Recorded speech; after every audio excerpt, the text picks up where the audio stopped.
Welcome to episode 552 of the Grit to Greatness Endurance Podcast. We're your hosts, coaches Rich Soares and Kristin Overton, and we are on a mission to help endurance athletes train smarter, race stronger, and build the grit it takes to achieve greatness. Today's episode is really a really heartfelt and inspiring conversation. We have Lucy Zate, who faced a lot of adversity in her young life here, and and we are really excited to have her tell us like how she has gone from being an elite athlete pursuing things like ninja warrior competitions, like this is going to be amazing, to, a bad shoulder injury and ultimately navigating unimaginable loss, and then continuing courage over comfort and purpose over doubt. Most recently, she just completed her very first Ironman at Lake Placid, proving that resilience is not something that we're born with, but something that is forged through life's greatest challenges. We're really glad to have you here, and I'm going to pitch it to KO to talk about you. Yeah, this is awesome. This is going to be such a fun night. I've been coaching Lucy for almost a year now, and it's been an extraordinary journey, and she's just like one of my favorite people. So we're going to go through with Lucy. She's going to share some of her journey with us, and that journey through determination, adversity, personal growth, from competing in competitive hockey, ninja warrior events, overcoming a bad shoulder injury and surgery, and also, navigating the loss of her parents over time, and figuring that piece out and finding her community. So she's going to show us how, becoming an Ironman and getting into endurance sports has become a new challenge, which ultimately, became an avenue of healing, renewed confidence, purpose, resilience, all those things. So her first Ironman at Lake Placid is really more than a race result. It's a testament to the human spirit and the power of perseverance, for sure. So my favorite part after she finished her Ironman, not only it was, yes, I'm going to do it again, but not only that is I want to do something else that scares me. So it's just amazing. So we know that, whoever's listening to this, you're going to walk away with a deeper appreciation for, the transformative power of endurance sports, the importance of community and having people around you, and realizing that our greatest victories often happen but far beyond the finish line. It's all about the journey. So Lucy, welcome, Lucy. Super excited to have Lucy here. So much. I'm happy to be here. Yeah, it's quite a setup, right? I mean, no pressure, huh? Yeah, just a little bit. Well, listen, we're going to have a lot of fun. Before we get into all of that, let's just take a minute to give out some shout outs to our Grit to Greatness endurance athletes who are racing this weekend. We've got Sandy Golfy racing Ironman Ottawa on the 2nd. We've got Ann Thompson racing Steelman the Olympic in New Jersey on the 2nd. Best of luck to both of you. Take on these challenges and represent the G2G community well. We're sure you will. Also, we have some birthdays. Jeff Wilbert, happy birthday, August 3rd coming up. Amaya Adler, also August 3rd. You guys share a birthday. That's kind of cool, kind of cute. And then Greg Castro, August 5th. You got a birthday coming up, buddy. Happy birthday to you from all of your friends here at Grit to Greatness and our family. We hope your year ahead is filled with PRs, adventure, health, and happiness. And if you are new to Grit to Greatness and you want to be a part of this, you don't have to be coached to be a part of our community.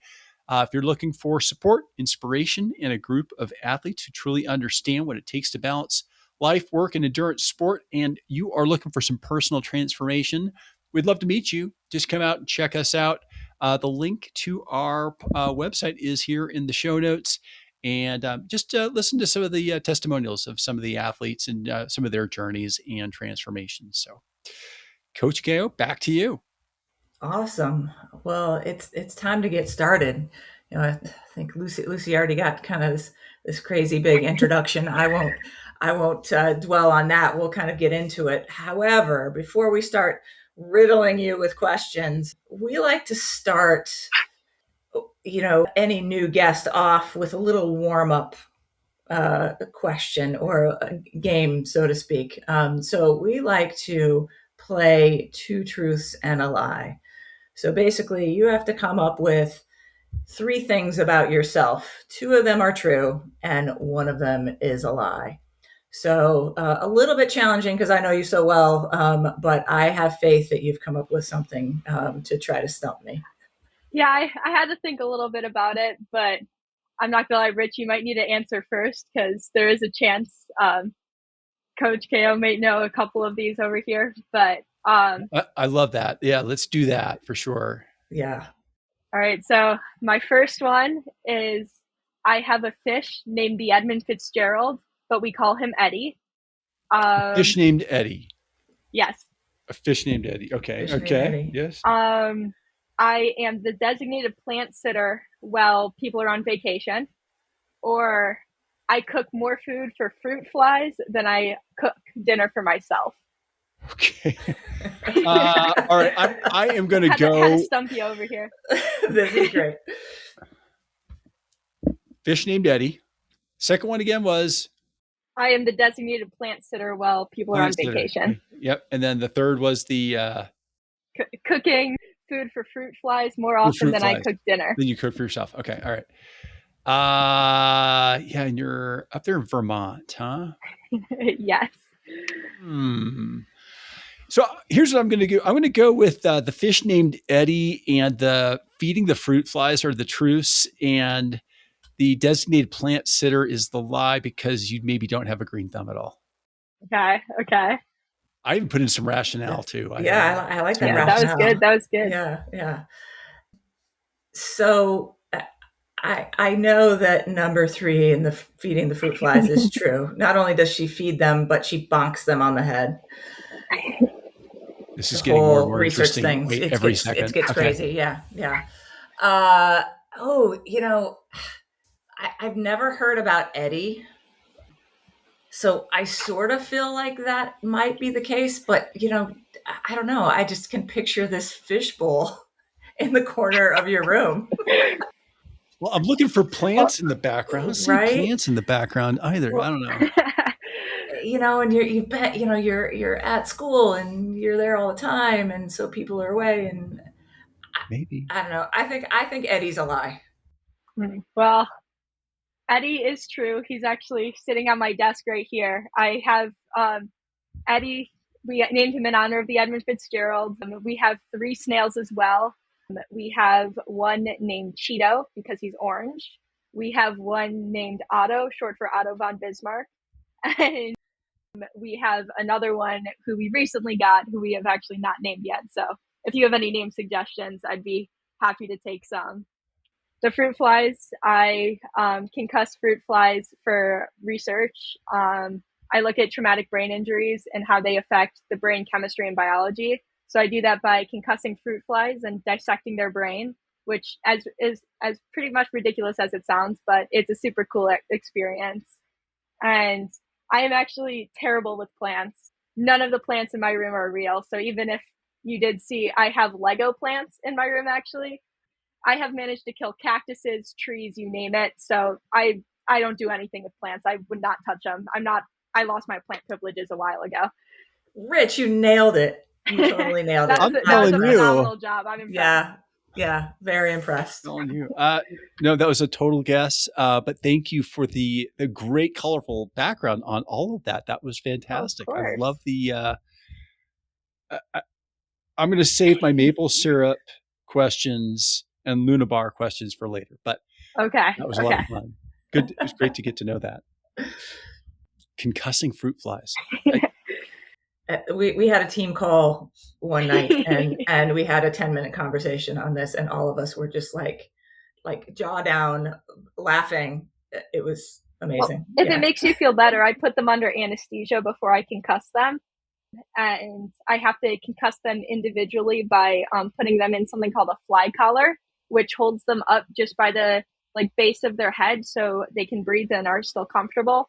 And while they're under anesthesia, I boop them on the head with a little metal plate that delivers an electric volt. And we have figured out different head compressions that can allow us to mimic different stages and severities of TBIs. and we've actually been monitoring how their behavior changes. So I've done sleep studies on these fruit flies. I have even done gut microbiome studies on them. You name it, we've probably done it. I'm currently looking a lot at behavioral stuff. So doing behavioral studies on their concussed little guys right now.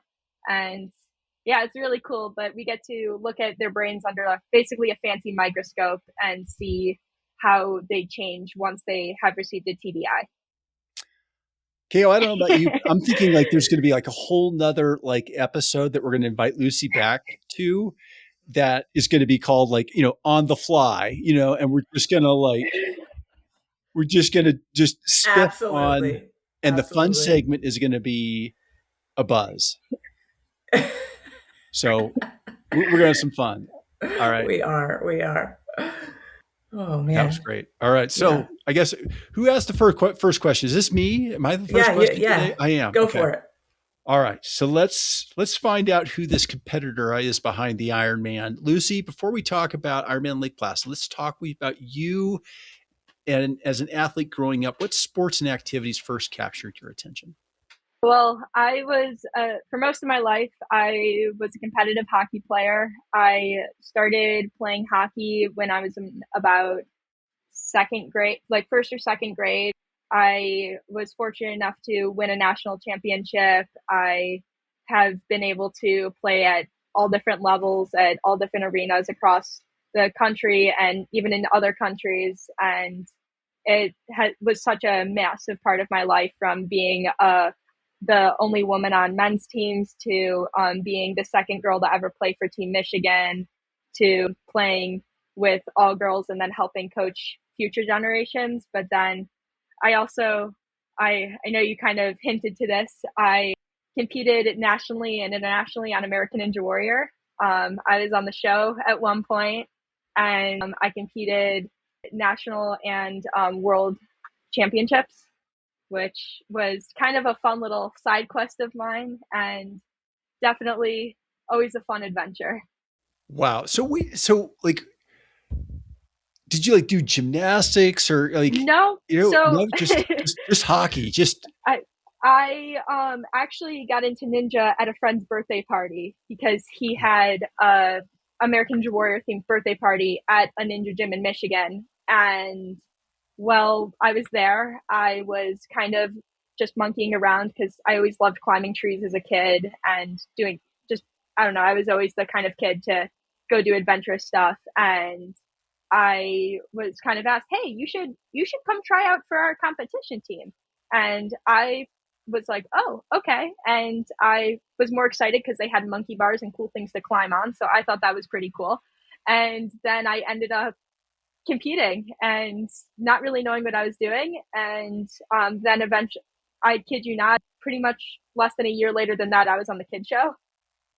But it was always just a fun way to balance. When before hockey got extremely serious, it was always just a very fun way to challenge myself and add a little bit of balance.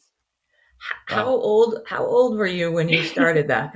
I was in seventh grade when I started it, and kind of like we're going to do this for fun, and then didn't really think anything of it. The first time I qualified for nationals, I said no because I wanted to go on a vacation with my mom. And I was like, I'll try again later. And then it became something that I really enjoyed, and I really enjoyed the challenge of it because it was so much of doing things that I didn't think I could do and challenging myself in new ways. That's awesome. So let's take that, what you learned from Ninja Warrior, like how did that show up later as you're, decide, okay, I'm going to do this big thing called Ironman, and through your training, like what did you pull from your Ninja Warrior days? Well, I think a lot of it is kind of tackling it, no pun intended, but tackling every obstacle that's thrown at you and kind of just taking it step by step. And really something with hockey that hockey is always a go, go, go sport. And I'm sure you've watched it. It's not a very slow moving thing.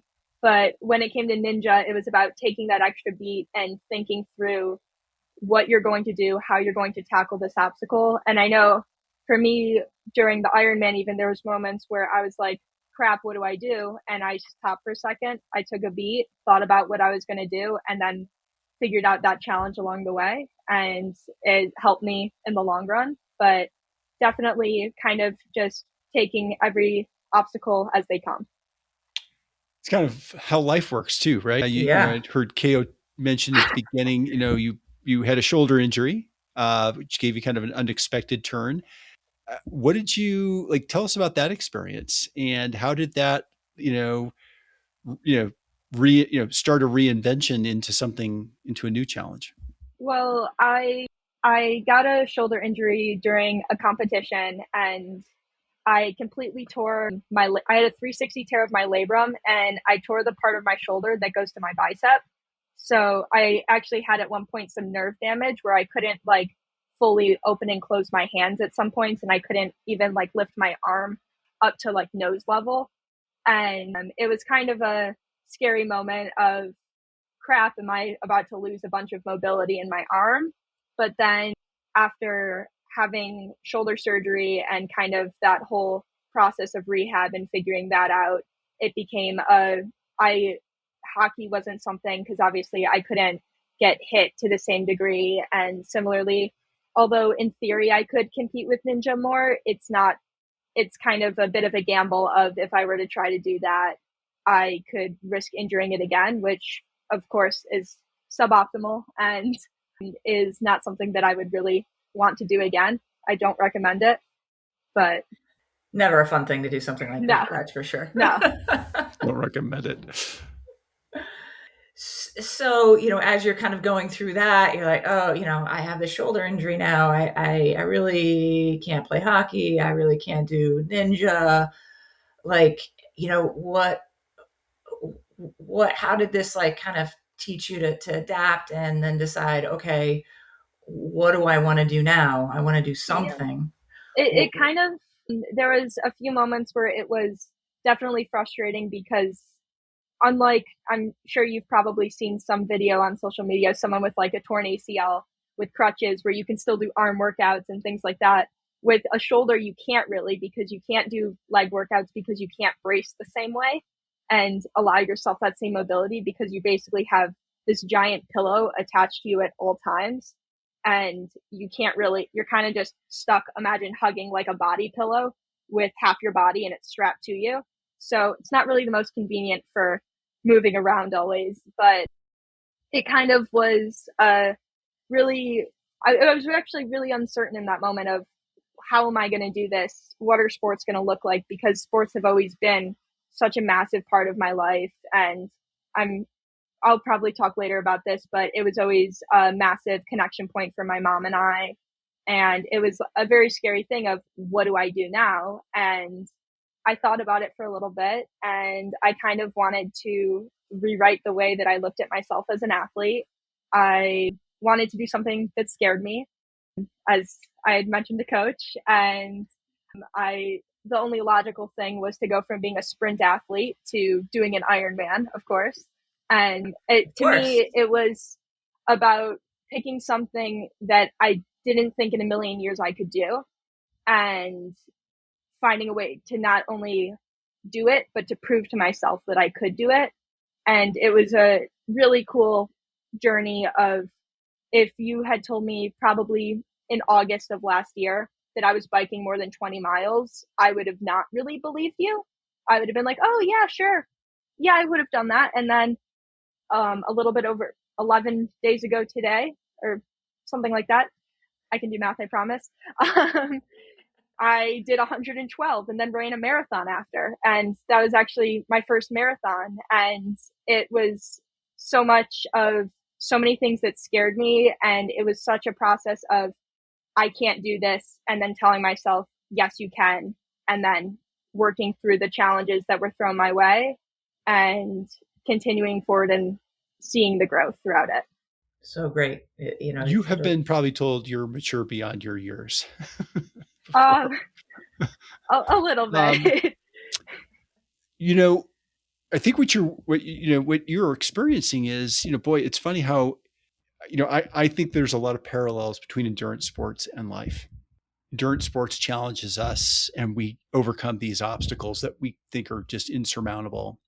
You've experienced challenges outside of sport that have shaped your journey. How have those experiences influenced the way you may approach your goals and the adversity that you're going through today? Well, I have kind of, it's a bit of a long story, but when I was 10 years old, my dad unexpectedly passed away, and I am an only child. So my mom and I kind of had to figure out life together. She had to figure out how to raise me and be two parents in one, and kind of figure out how we were going to live. But also, I was navigating that loss with her, and we kind of were overcoming those challenges together. And actually, when my mom had told me, she had sat me down and said, "This is not an excuse to be anything but your best self. This is not an excuse to, pardon my French, be a fuck up or be anything but the person you're capable of being. And you still have to take your math test tomorrow." Which I proceeded to go, "Wait, really? I have to take my math test?" And then she was like, "No, I'm just kidding. I'm just making sure you're listening." But that was something that I always really took with me of, I want to make sure that I'm being the best version of myself and continuing to grow even when life throws things my way. And that was something that I carried with me throughout hockey and throughout even ninja. And then coming into college and being on the other side of the country, basically. And my mom obviously was always such a big influence in my life, and she still is my hero. And my mom passed away my first semester of college, also unexpectedly. And that was kind of a, oh my God, I kind of have to be my own adult moment. But it has kind of I have been able to use a lot of the lessons that my parents have taught me, and a lot of the things that I have learned through them and then stories about them as ways that I tackle things, and kind of think to myself, what would they want me to do in this situation? Though the speech your mom gave you, the "this is not an excuse to fuck up" speech, how closely would you connect that to the outcome of you completing that Ironman? In other words, would you have completed that Ironman if you didn't get that speech so many years I ago? I think um when I got that speech, a lot of me was kind of thinking, oh my God, what is my life going to look like with this? How is this? What is going to happen? And it was kind of a lot of fear of, how is this going to change the person that I am? And how is this going to change the way that I look at things? But I have really used it as, instead of like an excuse of, oh, this happened because of this, or I acted this way because of this, it became well, I achieved this because I know what it's like to lose, and I know what that hardship is like. And in my mind, that is fuel to the fire, and that is motivation to be the best version of myself. But it is also something that I always continuously live by, is no matter what hardships come your way, it is not an excuse to be anything but kind. If anything, an it should be even more of a reason that you should be kind and understanding. And it's because you have that you have a different outlook and you have a different perspective on things that not everyone might have. That's so great. Yeah. And, just having that experience and taking it in that positive way, it is so great. So many people will take their grief and, make it so negative, and, does a lot of bad things. So, kudos to your mom. It was bringing that into a positive way and I say, I you are the person that you are meant to be, and you're going to be that way. thank you. I really, after my mom passed, I actually, when I had to fly back to Michigan, I made those same promises. And ironically enough, I did have a math test the next day that I ended up missing. But I I really look at it so much of, this is a way that I have a better understanding of people and their experiences around me. But also, this has given me a different outlook on doing things because I know what it's like to lose things, but I also know how much we can persevere through and how much we can overcome and how we can use those experiences to shape us into the best version of ourselves, even though it's not always the most glamorous and it's never really as pretty as we'd hoped it would be.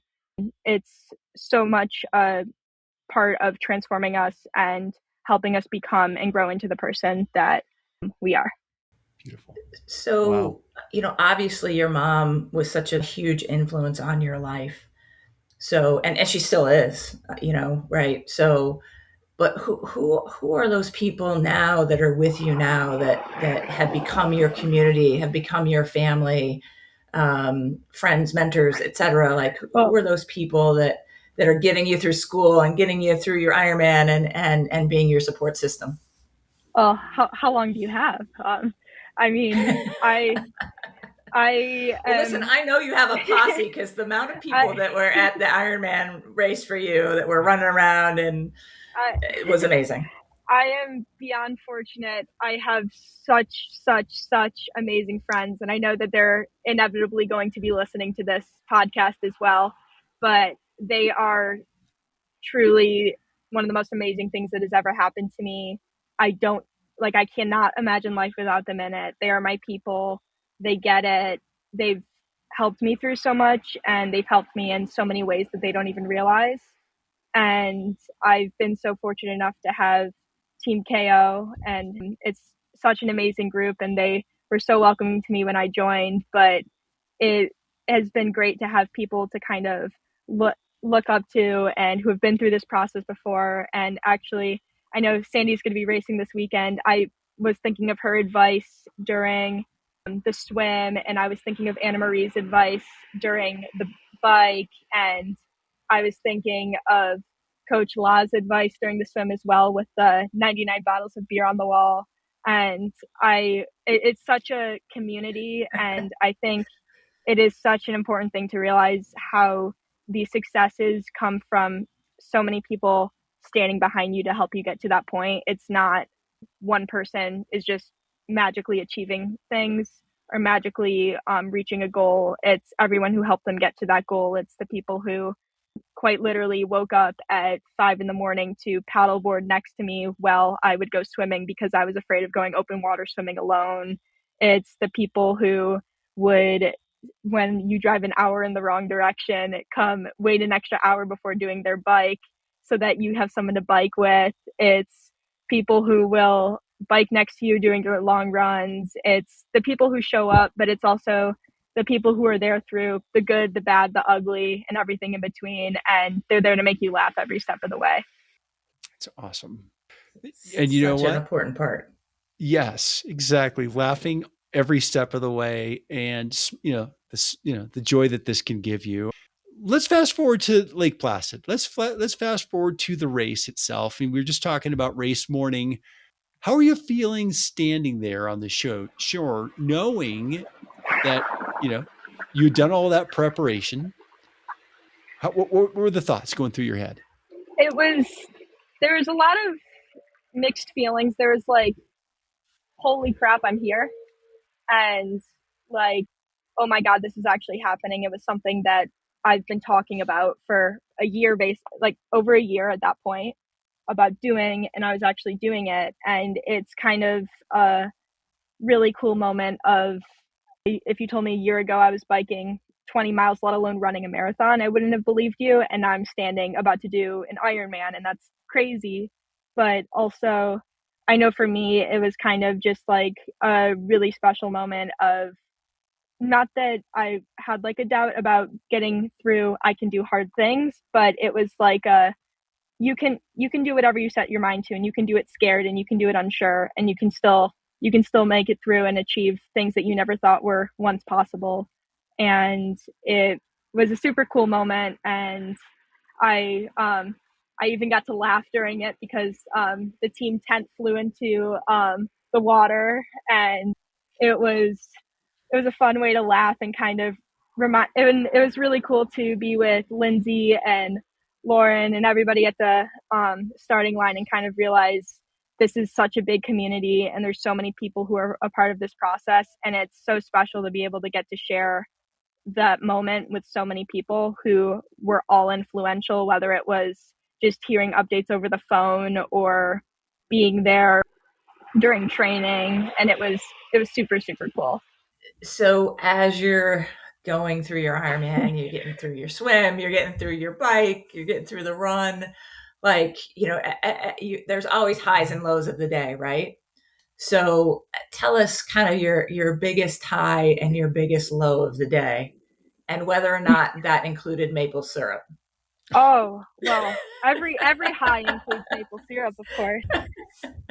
Rich, just to fill you in, I cannot stomach regular goos. Like I've tried the gels, I've tried the Marutin gels, I've tried most things, and I can't do it. So the way that I get carbs is I use maple syrup as a typical Vermonter does. So untapped maple syrup actually makes these little tubes. They're like Go-Gurt tubes of maple syrup, and I keep them on me pretty much at all times. And I use those to get through my bike and my run and my transitions. And when I needed to boost the morale, I had a little maple syrup. But That sounds amazing. I'm like craving that in a Stroop waffle right now. Right. Well, it's great because it's light on your stomach and it's not something that you need water to wash down. But also, at least for me, I think it could also be the living in Vermont kind of thing, but you don't have as much flavor fatigue to it. And it is something that I can personally eat a lot of and not feel like I can never eat this or touch it again with a 10-foot pole. So it was really my go-to strategy and my number one recommendation for quick carbs. But when it comes to, it's hard. When it comes to, I guess I'll start with the low so we can end on a high with it. But I guess the only low that I can really think of, because the second I got to that starting line, there's honestly never like I can't do this, because in my mind, all that I could really think of was there are so many people here who believe in you. My mom and dad would believe in me, and I have so many friends, so much family, so many people here who want me to do well. And if they can believe in me, why can't I believe in myself?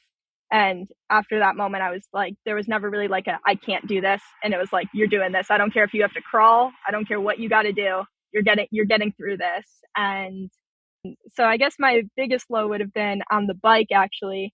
Right before the Three Bears, my chain jammed and fell off. And I am not a bike mechanic in any way, shape, or form. I actually am probably the farthest thing from one. I still ask people to pump up my tires for me. And I kind of sat there for a second of, oh crap, what am I going to do? And it was kind of that same thing with Ninja, where you take a beat of, okay, there's an obstacle in my way. How am I going to overcome this? And thinking about what I needed to do to fix it. And once I got the chain back on, then it was, okay, let's get back on this bike. We're almost to the end. And then let's go have some fun on the run. And that was a challenging but rewarding moment. Bike mechanics scare me, but I ended up doing it and it ended up being okay.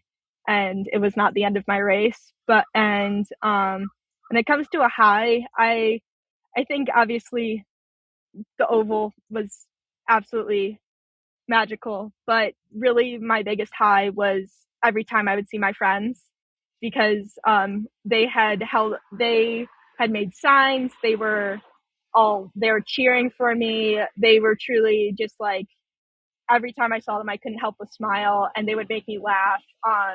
Actually, there's video of this. I'm happy to send it to you. I ended up dropping my goggles during T1 because I was so excited to see them, and I ran and I dropped my goggles. But it was just a big reminder of, between that and seeing Lindsay and Lauren on the run, and just seeing the community that surrounds you and seeing all the people that were a part of that journey and being able to celebrate the race with them was my favorite moment of the day, without a doubt. That's awesome. Sounds like one of those moments you'll remember forever. And speaking of that, what do you remember hearing Lucy Zate, you are an Ironman, and what did that mean to you when you crossed the Well, finish line? coming into the oval, it was kind of just like a realization of, oh my God, I actually did it. Not that there was like that doubt of I couldn't do it, but it was just like, oh my God, I actually did it. And I did the big scary thing. And I actually, when I went to hit the finish, the like first timer's bell, I missed the first time and I had to stop for a second and try again because I'm not sure if you saw it. It was a little high up there. And It I was. am, I'm rather vertically challenged. So I was not as easily able to reach it. But I kind of had a little laughing moment there because I missed. And I know we so often talk about ringing that first timer's bell for the first time and like how special the moment that is. And I was like, oh my God, I can't believe I just missed. But crossing that finish line, the only thing that like really just, it was like, oh my God, this is amazing was I looked and my friends were on the other side of it. And that was just such a special moment of all of these people were here and my family was here, my girlfriend was here, and it was amazing. And it was really cool to hear Lucy, you are an Iron Man. I feel like we so often like envision hearing those words for like the first time and actually hearing it was such a surreal thing. I honestly still can't believe it. Well, every bit of you are an Ironman was well deserved through your training and getting through it and keeping that smile on your face. That smile was on her face, just like Lauren, the entire time. Every time I saw her, it's just like this mega grin, just having a ball out there, which was so awesome. I think so much of So that was oh I think there was also like a lot of you got to have fun.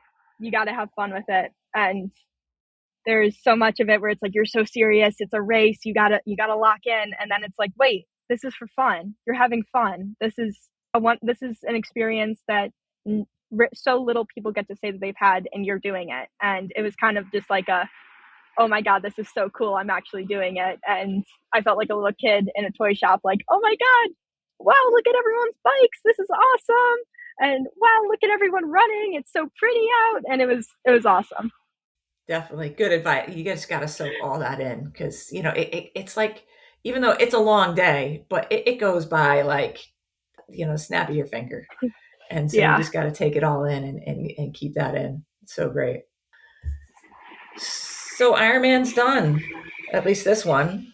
So, that's one chapter that you sort of have semi closed. So you're like, now, Ironman is much bigger. Lucy is much bigger than Ironman. What is kind of your next chapter, one of some of your goals and passions going on right now, with college and everything else, and your future endeavors. Well, when it comes to college, I guess, just continuing to finish up with school, continuing research. The plan is to go to med school, all of that fun stuff. When it comes to I absolutely, without a doubt, I was thinking about it during the race. I want to do another one, without no question in my mind. I want to do another Ironman. But I know for me, as of lately, the thing that I've been thinking about is I want to do some. I want to continue to follow the path of doing something that scares me, doing something that intimidates me, and I have been talking to KO about this, but trying to qualify for the 70.3 World Champs because I think it'd be a good challenge of let me try to do something that I don't really think I can do. But then on top of that, I know I can do the distance. So now it's time to like really push myself to a different level with that. And that's really cool. I have been possibly looking into running the Boston Marathon for Team Mass Gen Eye and Ear. One of my mom's college best friends, who has now become one of their, I've become very close friends with their family. They're like one of my second families, and their son Q has a degenerative eye disease, and pretty much their whole family has run the Boston Marathon for him for Mass Gen Ioneer, and Q cannot run the marathon himself because he has to change his running technique with his eye condition, and that's not really a feasible thing. So I am hoping to run for Q, and so that they can have as many people as possible run for Mass Gen Ioneer for him. And I'm really hoping to be able to do that. Wow. You kind of hit all of our values, that the gratitude, the resilience, the impact, which you just touched on, and this just overall amazing transformation. Lucy, thank you for sharing this and allowing us to interview you on our podcast. Oh, of course. Thank you for having me. Don't go anywhere. Sit tight. We've got a real fun little fun segment called Lucy's Grit Meter coming up here in a second. But just I want to wrap by just like what I got out of this. KO, you too. I'm sure Lucy's story tells me resilience is not something you're born with. It's something that you build. Community matters, and small steps is where you create extraordinary outcomes. These little tiny things all add up to big things. So thanks again. Folks, if you want to learn more about Lucy's story, or you want to find this path for yourself, whether you're training for your first sprint triathlon or you want to train for Ironman Lake Placid or whatever Lucy's got in store next, it's going to scare her, it scares you. Reach out to us. Our contact information is here in the show notes, and we would love to talk to you. Kale, I'm going to turn it over to you to talk about Lucy's Grit Meter. All right. So we've been doing this fun segment at the end of the podcast. Like, there's it's all about fun and creating some laughs and having a good time. So we have come up with Lucy's Grit Meter. So the official scientific measurement of how much life has tried to punch you in the face. Okay. All right. So, Lucy, before we continue, we've developed a highly sophisticated, peer-reviewed, completely unscientific tool known as the Grit Meter. All right. Okay. It was reviewed by exactly 0 universities, 3 coaches, 1 golden retriever, and a guy who once completed a sprint using a flat pedal. Sounds like a win great, to me. Right? All right. So here's the scale. Scale goes from 1 to 10. 1 being the grit equivalent of sending your spouse into Starbucks because the line looked too long. And 10 being the level of where you wrestle a grizzly bear, finish an Ironman, and then wonder if you remembered to start your Garmin. Got it? Okay. It's a crazy scale, but it sounds very accurate. I'm here for it. Right. So Rich is going to kind of go through the grit scale with you.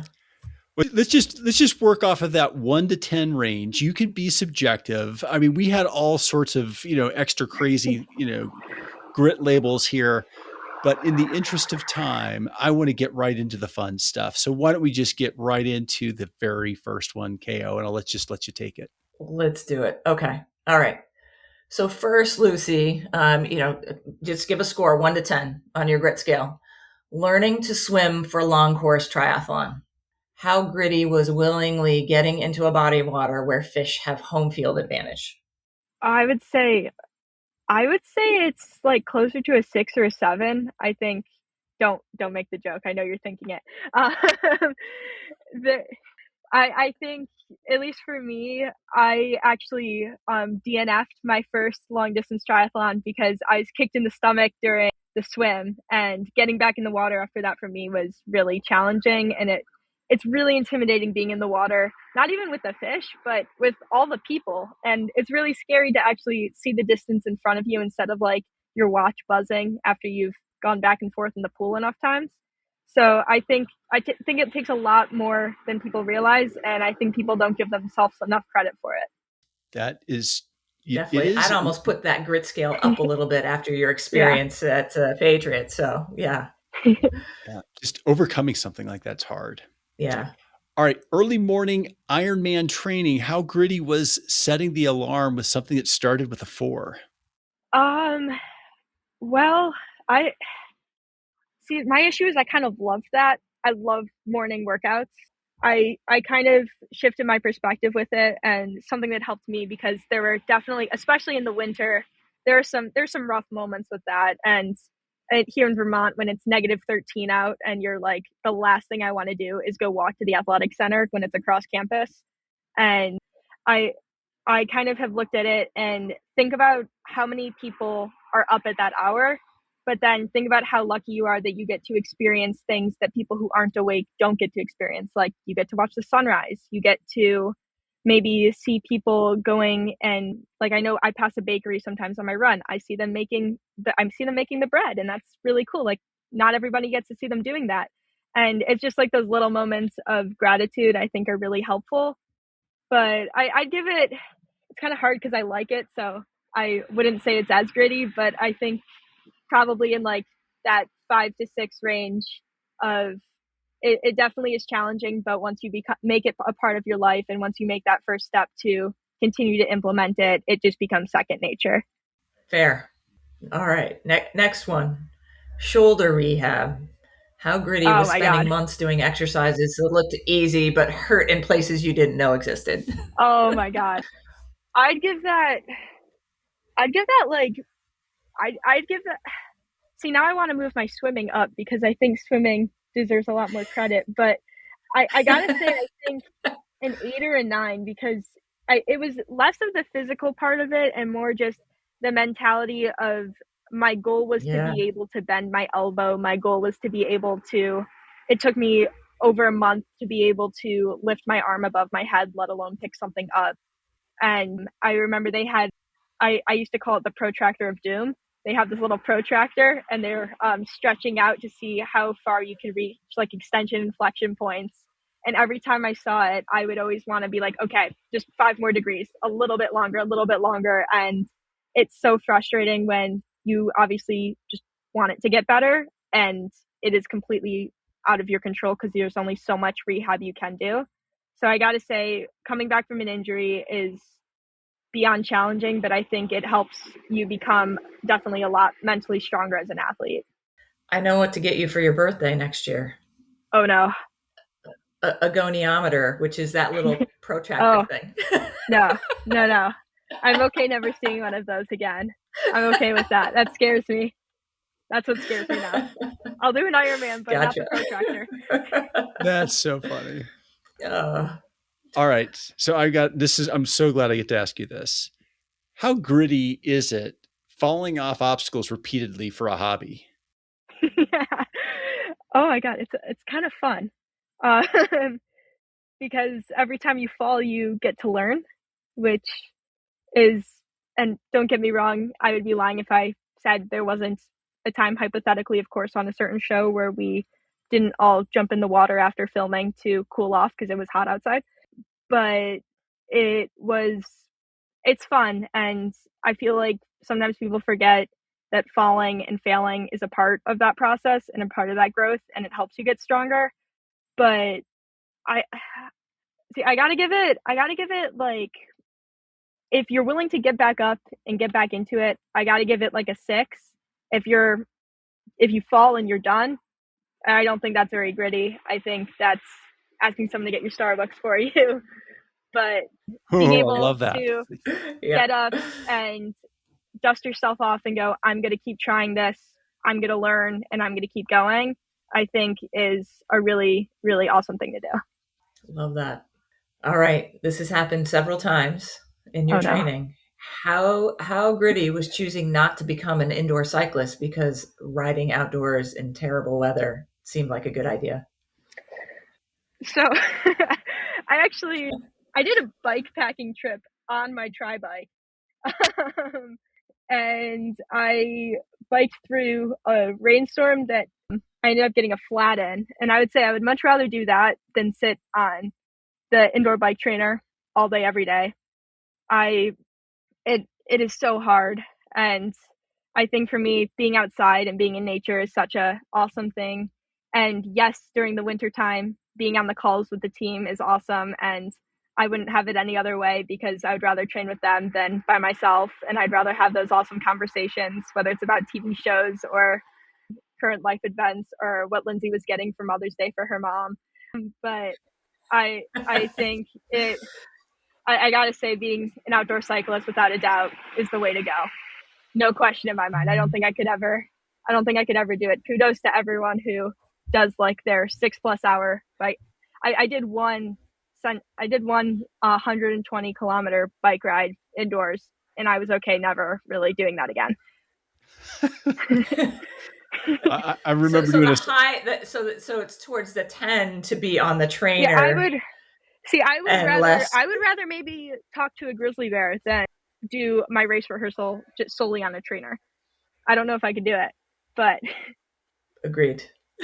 It hurts. It hurts. I've done 6 hours on a trainer. It hurts. Yeah, Oh my it's God. terrible. All right. So speaking of the hurt locker, final 10 miles of an Ironman marathon, how gritty is it pretending that those legs actually still work? I think it's gritty for sure. I think it's up there, but it also it's hard because I look at it so much like I was having so much fun and I was enjoying every second of it that it was like I was tired and my legs hurt, my ankles hurt more than anything. But and I like the thought of taking a shower and taking off my shoes truly felt like a spiritual experience, and I was looking forward to it like none other. But it was also just like, how fun is it that I get to be here doing this, and how fun is it that I get to do something that I love so much, and how fun is it that I get to be a part of this community. And so it was less gritty as much as it was just like, this is so cool and I'm so happy I'm here. But I'd say it was gritty on the moments where I wasn't at an aid station. So I'd give that like a 7 or an 8, because those moments when you did not have snacks and you were feeling kind of crappy and you lost sight of the people around you and you weren't near a mile marker. It was a little rough, but it was also just such an amazing experience that I think it kind of gets overshadowed by all the highlights. Yeah, it's awesome. Love that. All right, Lucy, the last ultimate question. This is multiple choice. What was harder? Number 1, becoming an Ironman. Number 2, explaining Ironman training volume to non-athletes. Or number 3, convincing people you actually enjoy this stuff. Because really, honestly, number 3 might be a 12. Number 3 was probably the harder one of explaining. Well, yes, actually, after I bike for a good chunk of the day, I plan on running a marathon. No, I've never run a marathon before. Yes, this is my first marathon. Yes, this is my first, technically speaking, yes, this is my first full distance triathlon and hell, even 70.3. This is my first like full distance related triathlon. And it was kind of a weird moment of like, there's people who get it. There's people who are kind of like, why would you do this? And then there's people who understand the why and support that why. And when you find those people who get it and you're kind of crazy, it's awesome. But trying to explain it, I think my worst was trying to explain it at a research conference, to explain that that's why I got up so early. And no, I'm not just here doing science stuff, I'm doing this. And definitely got some looks for that one for sure. The fruit flies less so than the Ironman, but Lucy, this has been awesome. Thanks for sticking with us through the interview, sharing your story, going through this fun segment, this Lucy's of course grit scale. This is going to live on in infamy. For sure. We're going to use this a lot. And don't forget, we're coming back and we're having the On the Fly podcast. Yes. You got it. Anytime. Sometime in the future. Far out. Real quick shout out to our show sponsor, Vespa Endurance Nutrition. Vespa helps endurance athletes improve fat metabolism, reducing the reliance on glycogen stores, easy for me to say tonight, and maintaining steady, clean energy so that they can have longer training sessions and races. And it is an amazing product. Check it out. We've got the link here in the show notes, and you'll get 15% off of anything in your cart anytime with the code G2G Vespa 15. So check them out and the link. And thank you for joining us for the Grit to Greatness Endurance podcast. If Lucy's story inspired you, please share this episode with a friend and leave a review. And Subscribe so you never miss another episode. Remember, greatness isn't reserved for the gifted. It's earned by those who are willing to continue to move forward when life gets hard. Until next time, keep showing up, doing all the work, and keep getting gritty.